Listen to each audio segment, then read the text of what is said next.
La importancia del bautismo del creyente. Estamos pensando en este texto en este tema, porque algunos de nosotros necesitamos recordar qué implica y a quiénes deberíamos suministrarle esa ordenanza, a quiénes deberían practicarla. Y usted dirá, pero no están discipulando, y obviamente no. Pero hay algunas cosas que, por no saberlas o por no tenerlas claras, como iglesia tenemos ciertas complicaciones. Es que una persona que se bautiza en el agua debería perseverar en la gracia hasta que la muerte venga por esa persona. Esa es la perspectiva que se tiene de quien se bautiza. Tal vez tenga que en algún momento participar de alguna iglesia, ya sea la nuestra o alguna otra, pero nunca apartarse del camino del Evangelio. Nunca. Porque la situación no está en perseverar, sino en dónde persevera, sino en que, por ejemplo, me voy a otra iglesia porque aquí ya no me siento bien. Pero el problema no es que se vaya de la iglesia X, sino que se vaya del Evangelio. Y es lo que ha pasado con algunos que, habiendo sido bautizados en las aguas, vuelven al mundo y hacen cosas que desmienten lo que ellos hubieran tenido que sostener. Y de hecho hay una iglesia, me reservo su nombre porque seguramente me ven en todos lados.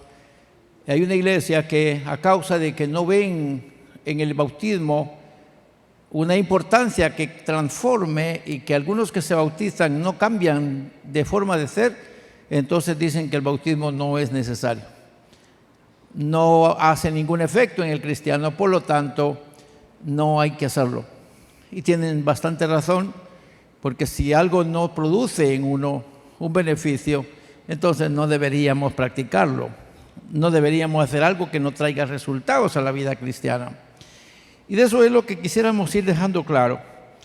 En calidad del ministerio que Dios nos ha dado, lo que tratamos la manera es de buscarle identidad a la iglesia.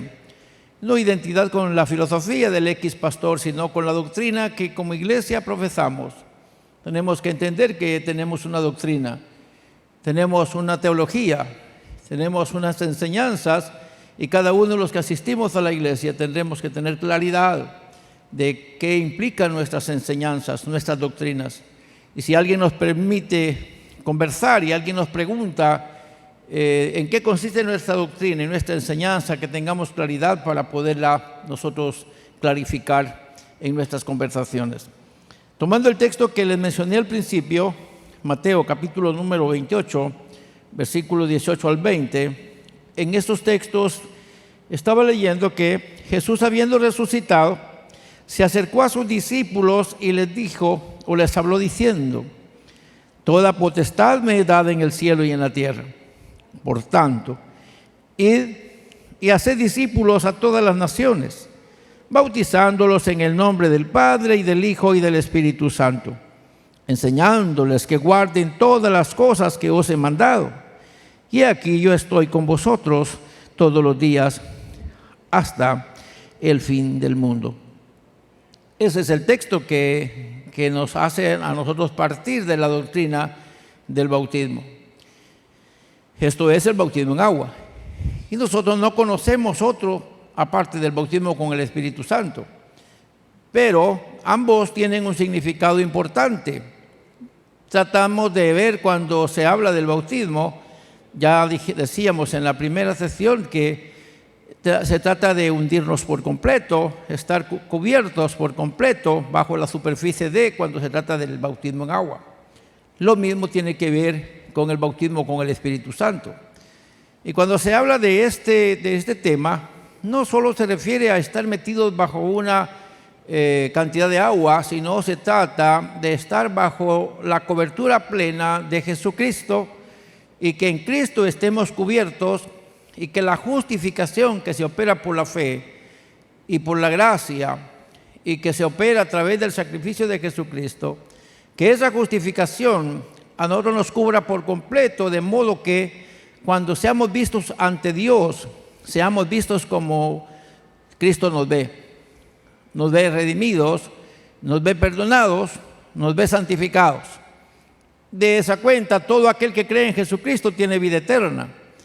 No solamente por creer y asistir a una reunión, sino por vivir la vida que Él quiere que vivamos. Y ahí es donde tenemos que ir considerando que esta enseñanza prácticamente lo que hace es colocarnos a nosotros bajo una dirección de alguien, y esto es Dios a través de Jesucristo. Estaba pensando en el orden de ideas que nosotros manejamos como iglesia.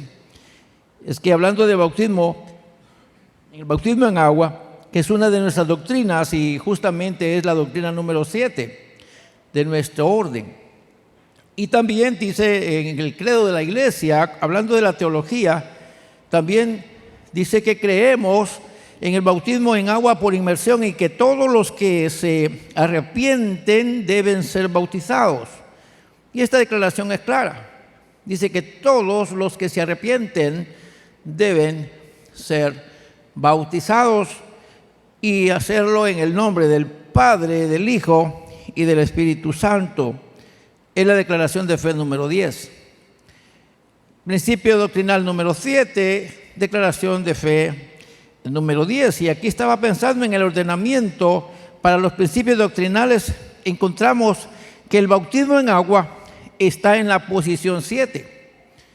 Y yo estaba haciendo un análisis, usando la lógica, por cierto, para el ordenamiento. Estaba tratando de revisar el por qué aparece en el número 7. Debería ser en cualquier orden, no importa el orden aparentemente. Pero si usted va y se acerca a la doctrina propiamente, la primera parte dice que nosotros los de la iglesia tenemos el arrepentimiento como una doctrina, luego tenemos la justificación, luego tenemos la regeneración, luego tenemos el nuevo nacimiento. Todo eso habla de una transformación de vida. Arrepentimiento, justificación, regeneración, nuevo nacimiento. Luego viene la santificación, en la que interviene tanto Dios como yo. Y luego viene la santidad. Y por último, el bautismo. El orden de ideas como está en nuestra doctrina pareciera tener una lógica que nos debería poner en evidencia. Y se estima que quienes son bautizados en agua son personas que han experimentado el poder transformador del Evangelio. O sea que toda persona que se bautiza es porque ha sido transformada por el poder del Evangelio y queriendo sellar su fe y haciendo testimonio público de su convicción, entonces tiene que comparecer ante alguien para que le ayude a hacer pública su declaración. Entonces, se considera que la persona que ya tiene la bendición de ser bautizada es porque ha alcanzado o ha logrado un nivel de maduración espiritual cristiana en el que para él el vivir es Cristo y el morir es ganancia. No hay otro tipo de vida, no tiene ninguna necesidad de pensar en el mundo porque para él el mundo ya no existe. Está convencido de que el mundo no tiene nada bueno. Por lo tanto, habiendo sido rescatado del mundo, no tiene nada que regresar a hacer al mundo de donde salió. Habiendo experimentado la transformación después de haberse arrepentido de sus pecados y habiendo recibido el milagro de la regeneración, el nuevo nacimiento, y viviendo ahora en un nivel de santidad, lo único que le queda es mirar al blanco perfecto que es Cristo Jesús, con la esperanza de que cuando Él venga por su iglesia, todos los que han sido bautizados en Cristo, ya sea bajo las aguas o ya sea en el Espíritu, todos ellos tengan la esperanza de haber enfilado al grupo de los redimidos que estarán con Cristo por la eternidad con una vestidura de justicia. Yendo a las palabras del Apocalipsis, entenderíamos que las obras de los justos son su vestidura blanca. Vestidura blanca que no solamente se la tendrán que poner cuando lleguen a estar con el Señor, y el traje costurado por saber quién, sino traje que han recibido de parte del Señor en la resurrección de los muertos, y a través de esa vida, viviendo en santidad todos los días, en justicia delante del Señor todos los días, entonces tener la oportunidad un día de estar con Jesucristo por la eternidad. Es entonces necesario que cada uno de nosotros reconozcamos que el bautismo de la iglesia no debería ser para quien lo consideremos nosotros, sino para alguien que quiere identificarse con Cristo, su Señor, no para otro. La persona pueda cantar con confianza las palabras que tradicionalmente nos hacen oír. No siempre las cantamos, casi no la cantan los que están siendo bautizados, la cantan los que están afuera, que ya fueron bautizados, y ellos dicen en lugar del que está siendo bautizado: adiós mundo, que hasta ayer estuve en ti, donde el pecado destruía mi vivir.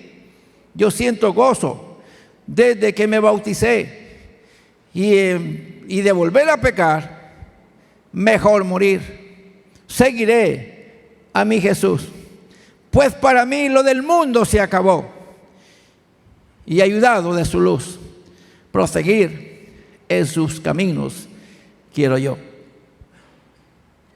Creo que es considerable que nosotros como creyentes entendamos, mis hermanos, que no se trata de una ordenanza vaga y que nos haga irnos a distraer un poco a las riberas de los ríos o alguna otra parte donde abunda el agua, sino lo que estamos tratando de hacer es una confirmación de que nuestra vida ha sido escondida en Cristo y necesita hacerlo público, porque es una de las ordenanzas de Jesucristo. La bendición que nosotros llevamos al cumplir el bautismo en agua estriba en que lo reconocemos y aplicamos en nuestra doctrina como una de las ordenanzas que Jesús instituyó para la iglesia justo antes de su ascensión. Fíjate que es curioso que Jesús habló específicamente del bautismo ya cuando iba a ascender al cielo. Capítulo número 28 de San Mateo se relaciona con el capítulo número 24 de San Lucas, y se relaciona con el capítulo número 1 de los Hechos. Y en esos habla de las últimas acciones que Jesús hizo después de haber resucitado. Prácticamente el capítulo 28 habla de la resurrección de los muertos y habla de cómo se le apareció a sus discípulos. Y después de haberse presentado a sus discípulos, me llamó la atención que la doctrina del bautismo surgiera ya después del Cristo glorificado. No apareció antes, y aunque hayan algunas instrucciones que tienen que ver con los hechos, justamente se bautizó Jesucristo y hay ciertas instrucciones al bautismo, pero las palabras de Jesús en cuanto a la ordenanza del bautismo salen después de que Él tiene un cuerpo glorificado.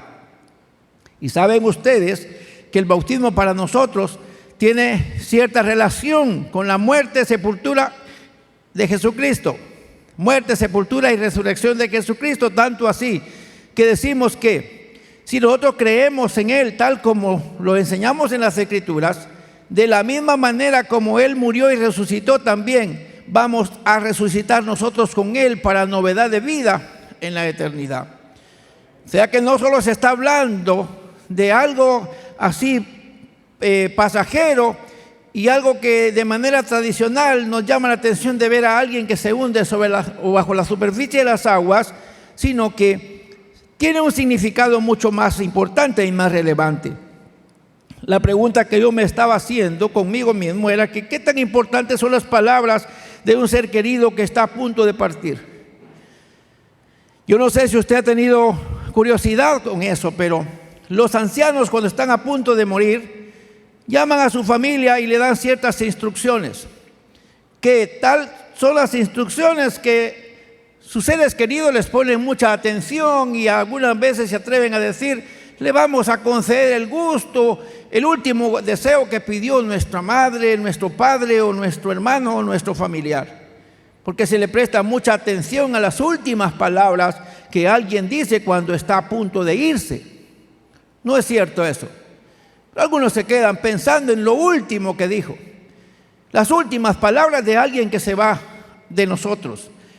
Y algunas veces, que en la Biblia se registran varios casos, que viene alguien y le dice, le echa una bendición previo a morir. ¿Han recordado ustedes algún cuadro de esos? Que alguien que se va a morir llama a su familia y luego le tira la mano encima y le echa una bendición. O los hijos, antes de que muera, le dice, papi o mami, por favor, écheme la bendición. O échele la bendición a mis hijos. No sé si alguien tiene entendido eso. Por lo general, se espera que alguien cuando ya va a morir tenga una bendición última para su familia. Y es curioso que Jesucristo, previo a irse de entre nosotros, dejó ciertas palabras que son tan fundamentales porque están cargadas de contenido teológico. O, dicho de otra manera, nos enseñan una relación que establece el Eterno con la humanidad a través de ciertas ordenanzas que la Iglesia practica.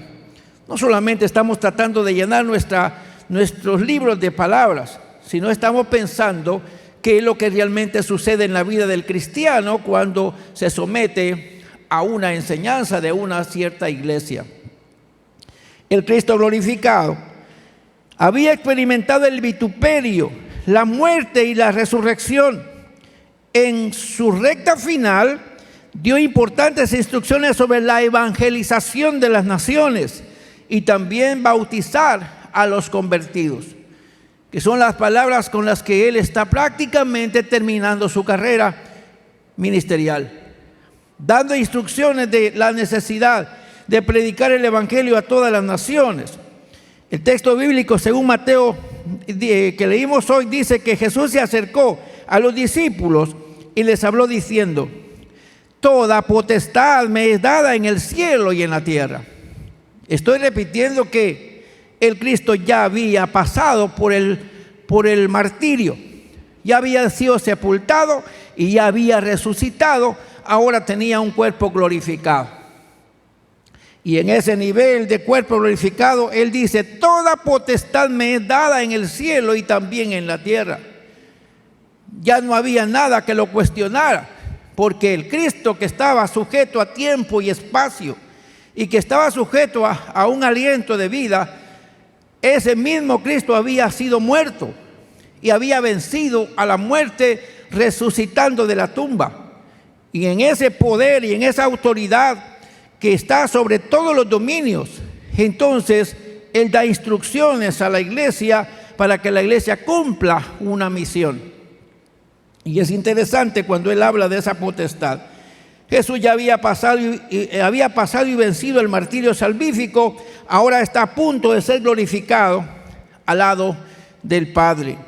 En ese nivel de santificación, y quiero que ponga cuidado, porque nosotros los cristianos, cuando nos bautizamos, prácticamente de acuerdo a la doctrina paulina, estamos haciéndolo a la semejanza de Cristo. Así como Cristo fue bautizado, así también lo somos nosotros. ¿Quién era Él? Era el santo, era el sin pecado, era el modelo a seguir, el modelo perfecto, el Dios todo amor, el Dios todo bondad, todo perdón, el Dios que tiene compasión, el Dios que se acerca al ser humano, el Dios relacional. Es Él el que está siendo bautizado. Tanto que Juan le dice: yo no merezco bautizar, no puedo bautizarte, tú deberías hacerlo conmigo. ¿Cómo es posible que yo te bautice a ti? Tú eres quien debería de bautizarme a mí. Y Juan dice: yo no soy digno ni siquiera encorvarme para desatar la correa de su calzado. A él le conviene crecer y a mí me conviene menguar, dice Juan. Así que ¿de quién estaba hablando? Se estaba hablando de un personaje altamente calificado de manera moral, sin pecado alguno, la más alta autoridad, el creador del universo, hecho carne, siendo un modelo para nosotros, está siendo sometido a una enseñanza, a una instrucción.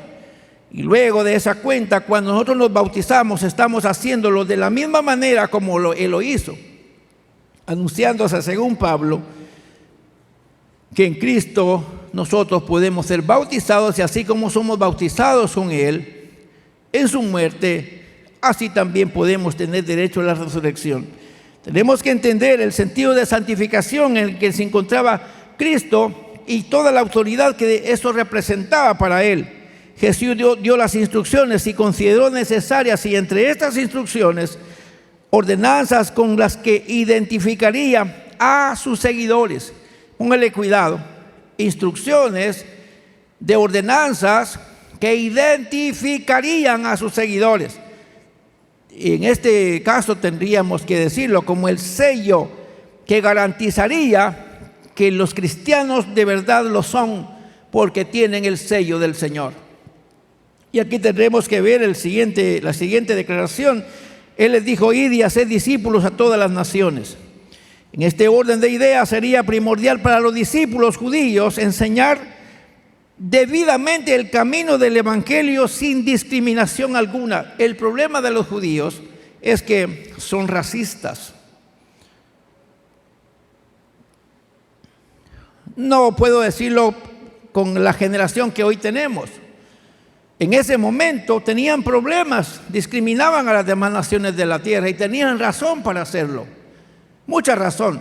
Y si ellos discriminan a ciertos grupos, también tienen razón para hacerlo, porque hay ciertos problemas en otras gentes que no son de los judíos, que los tratan mal y quieren exterminar, por ejemplo, a Israel, porque se consideran que Israel no debería ser una nación como lo es, y es que la nación de Israel goza del favor de Dios. Sin embargo, ellos tenían ese problema de racismo. Tendremos que considerar que para ellos la vida de la fe era solo de ellos. Ahora se les estaba dando una instrucción a los primeros cristianos de la iglesia, a los discípulos primarios. Y a ellos se les estaba diciendo que tendrían que predicar el evangelio sin distinción alguna. El hecho de que el Cristo glorificado diera instrucciones de predicar a todas las naciones estaba dando a entender que la noticia, la buena noticia y la esperanza de salvación eran no solo para los judíos, sino para todas las familias de la tierra, pues en Abraham Dios había hecho un pacto y había dicho que en ti serán benditas todas las naciones de la tierra. Eso entonces hilvana el propósito eterno de Dios en Abraham cuando Jesús les dice: vayan y hagan discípulos a todas las naciones, dando a entender grupos étnicos y lingüísticos del mundo en aquel momento, no solo hablando de países de la tierra o estados. Tenemos que reconocer que si Mateo escribió a los judíos, Mateo estaba tratando de dar testimonio de que Jesucristo, el que había venido de la Virgen María, era descendiente de Abraham. Y entonces, siendo descendiente de Abraham, en Abraham había un pacto para todas las naciones. Y entonces Jesús está rectificando ese pacto. Y se recuerdan ustedes que cuando celebramos la cena del Señor, normalmente decimos cuando tomamos la copa: esta es la copa del nuevo pacto en mi sangre que por ustedes se derrama. Entonces lo que Jesús está tratando de hacer es diciendo: el evangelio no es solo para judíos, el evangelio es para todas las naciones. Y de esta cuenta el pacto está renovando, el pacto con Abraham se está renovando para que todas las naciones de la tierra sean alcanzadas dentro de la misma doctrina, dentro de la misma enseñanza y dentro de la misma oportunidad para ser salvos. Mis hermanos, tenemos que entender que el plan de Dios no se puede ver así por fases o por niveles, como pudiéramos decir un plan A, un plan B, un plan C. Y no estoy tratando de discutir con algunos que hablan de que Dios tiene ciertos planes, y entre ellos hablan de un plan A, un plan B y un plan C, y que si falló uno, el otro va a florecer. Y dirían que habiendo endurecido el corazón de Israel, entonces Dios abre un plan segundo y lo extiende a las naciones de la tierra. Eso no es correcto. El plan de amor para las naciones de la tierra, dado que todas las gentes vienen de la misma sangre, y son del mismo del mismo Creador, hijos del mismo Dios, todas las naciones de la tierra tienen el mismo derecho a la salvación. Y en Cristo todos son cubiertos con ese derecho. Así que el bautismo no solo significa estar metido dentro de un poco de agua, sino estamos hablando de estar encubiertos dentro del plan de salvación que el Eterno tiene para todas las personas que crean en el Dios vivo, en el Dios de la Biblia. Y qué bueno que tuvimos a Jesucristo para ello. El mensaje que Él está enfatizando es bautizándolos en el nombre del Padre y del Hijo y del Espíritu Santo. Hermanos amados, algunas veces preguntamos a las personas que se bautizan en las aguas y les decimos: ¿fue bautizada en el nombre del Padre, del Hijo y del Espíritu Santo? ¿Fue bautizada solamente en el nombre de Jesús? ¿Fue bautizado en el nombre del Señor? ¿En qué nombre fue bautizado? Y no vamos a entrar en discusiones cuál es el mejor. Pero la iglesia nuestra enseña el bautismo haciendo una declaración trinitaria. Y lo hace porque para la iglesia nuestra la salvación no es un evento que viene a través de Cristo. La salvación es un plan eterno de Dios y cubre la voluntad perfecta, la voluntad plena del Padre, que es Padre de todos, del Hijo, que es Redentor de todos, y del Espíritu, que es vivificador de todos, siendo el Espíritu el que al principio, siendo el Hijo que al principio, y también el Padre quien al principio estaban inmersos en la creación de la humanidad, dan la oportunidad al mundo entero para que sean cubiertos. Así que en uno o en el otro, los hijos de los hombres pueden ser cubiertos dentro de la plenitud de Dios al ser invocado el nombre trinitario. Y algunos están en contra de la Trinidad, que tampoco vamos a entrar en discusión con ellos, porque algunas razones tendrán para hacerlo. Pero a nosotros que se nos enseñó, tenemos que entender que la obra salvífica es un asunto que se realiza en la gracia plena de Dios, que es para toda la humanidad. El Dios de los judíos era el padre de la creación.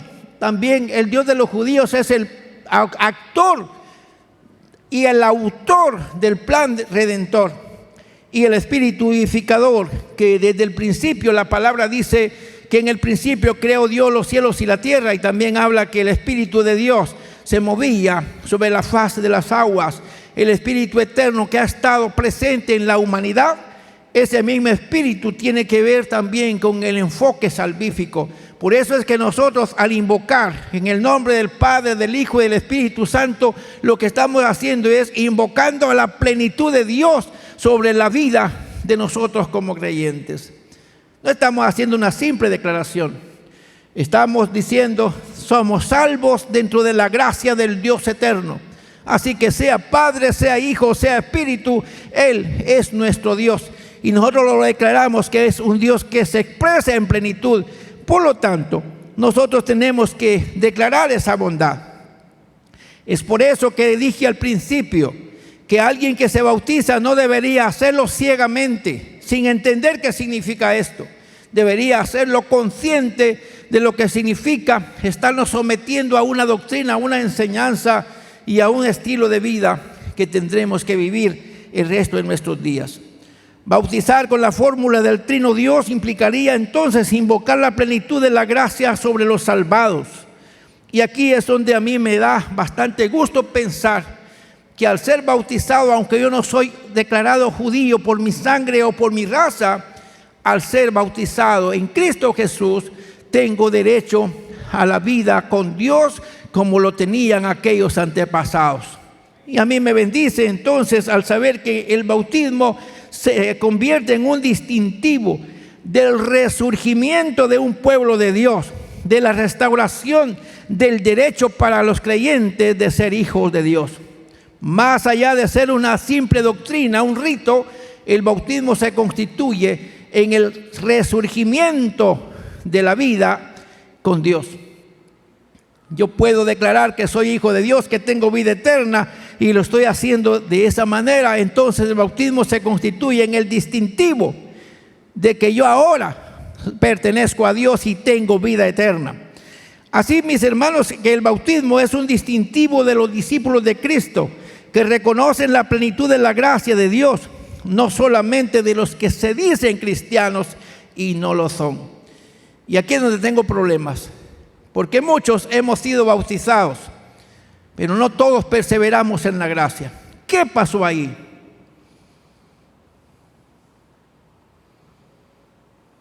¿Por qué si el bautismo nos identifica con Cristo, qué sucedió con los que se bautizaron y se fueron de la gracia? ¿Qué pasó con ellos? No deberían irse al mundo otra vez, porque cuando los bautizaron dijeron, si no ellos, alguien dijo por ellos, adiós mundo que hasta ayer estuve en ti. ¿Qué andan haciendo otra vez en el mundo? No sé si ya me di a entender. No deberían andar otra vez en el mundo porque de ahí salieron una vez y se dieron cuenta que ese mundo les dio por toda la cara y les dio duro. ¿Qué andan haciendo otra vez allá?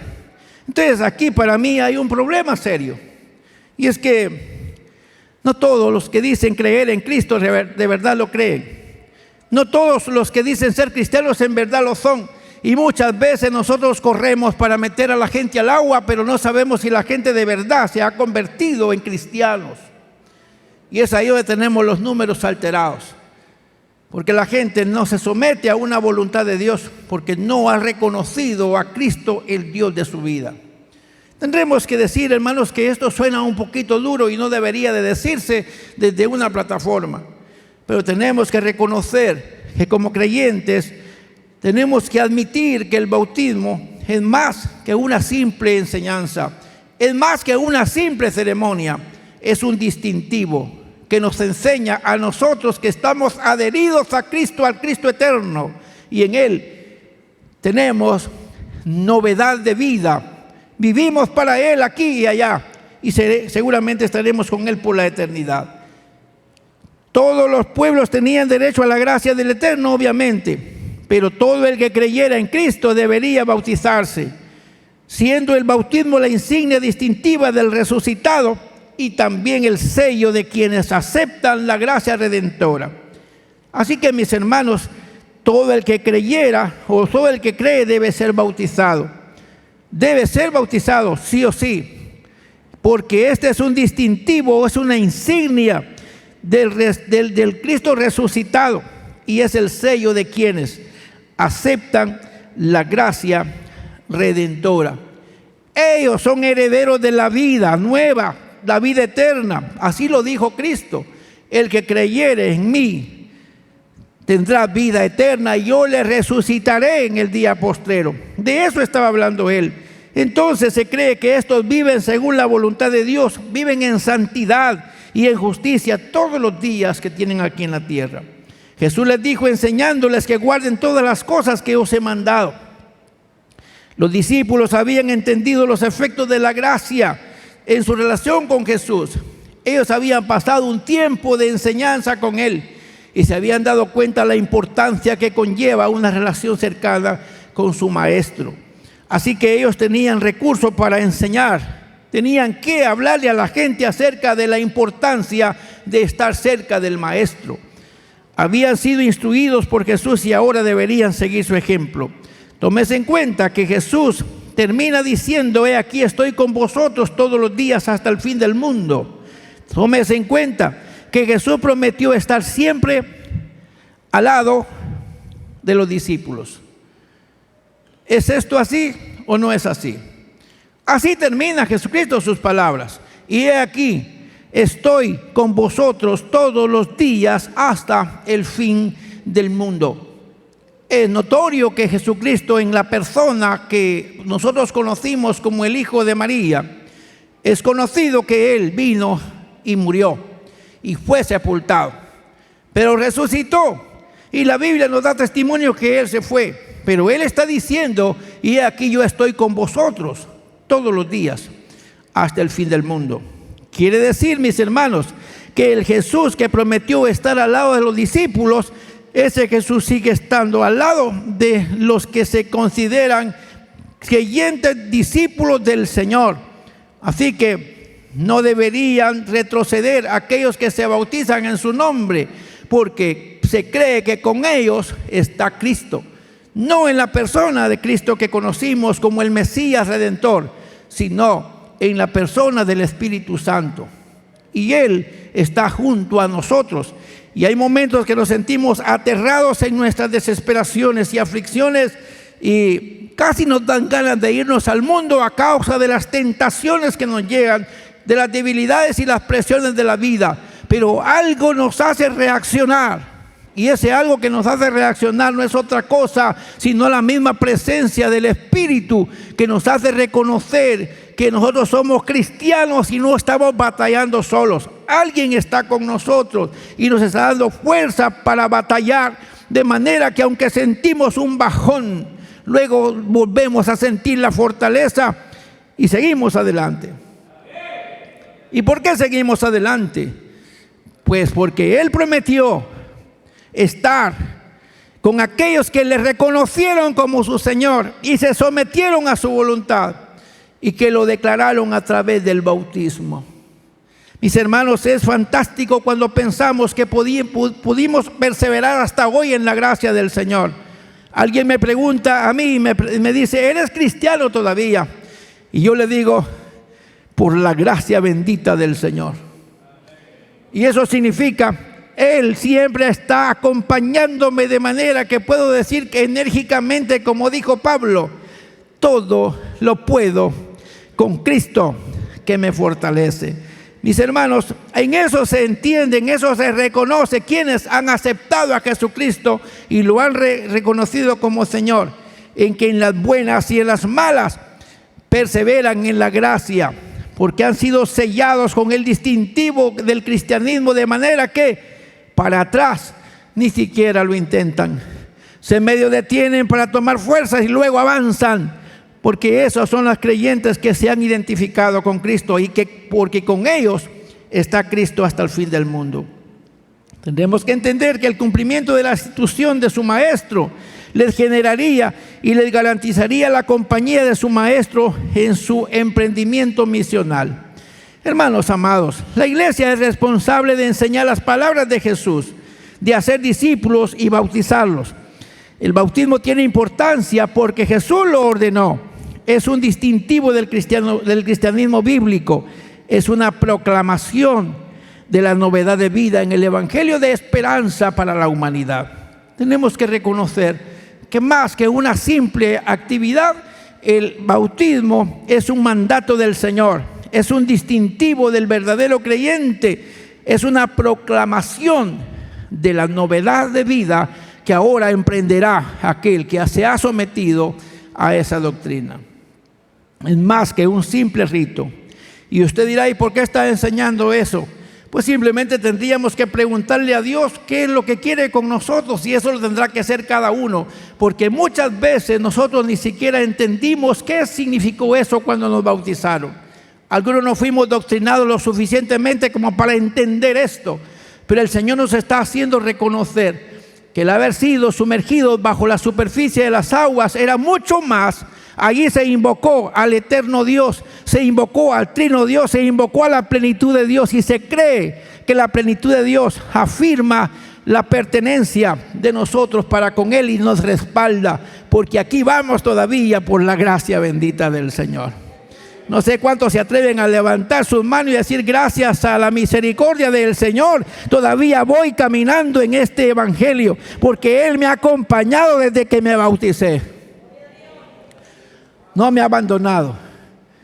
A Él se le invocó y se dijo, te bautizo en el nombre del Padre, en el nombre del Hijo y en el nombre del Espíritu Santo. Él vino para estar haciendo presencia en ese momento, de manera que nos cubrió. Aquí vamos todavía.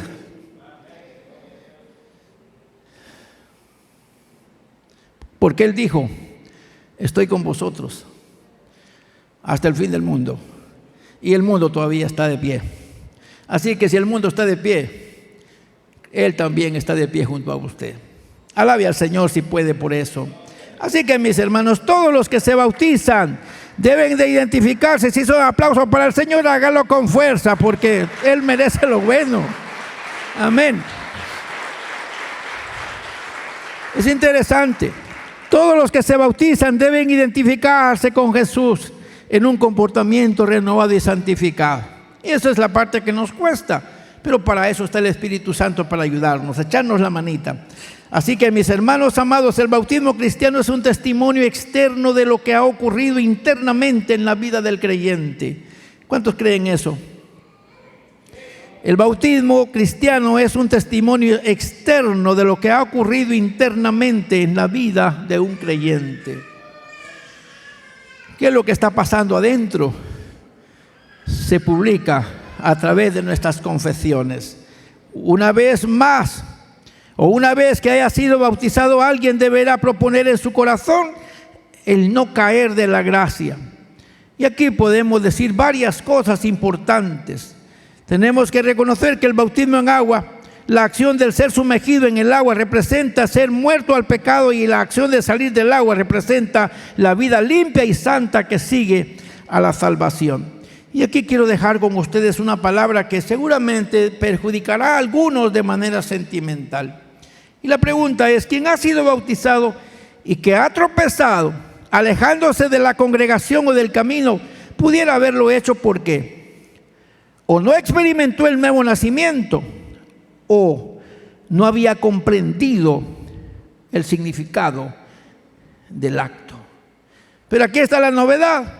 Quien ha sido bautizado y que ha tropezado alguna vez, diga conmigo, debe aprovechar el tiempo de gracia para enmendar su relación con el Dios de perdón, porque Él no lo ha dejado. El hombre se aleja de Dios aparentemente, pero si Dios le tiene puesto el dedo y si le tiene puesto el ojo, lo va a traer, porque lo va a traer si es de Él. Así que no deberíamos permitir que nos traiga arrastrados. Mejor aprovechar el tiempo de la gracia, porque si alguien ha sido sellado para salvación, aunque sea en cama, va a venir de regreso. ¿Alguien cree eso? ¿Ha visto alguna vez usted eso?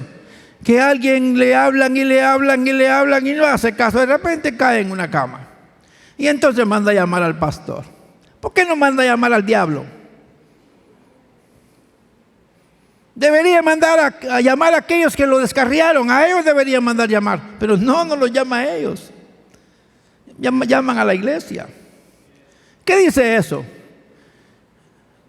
¿Qué nos habla eso?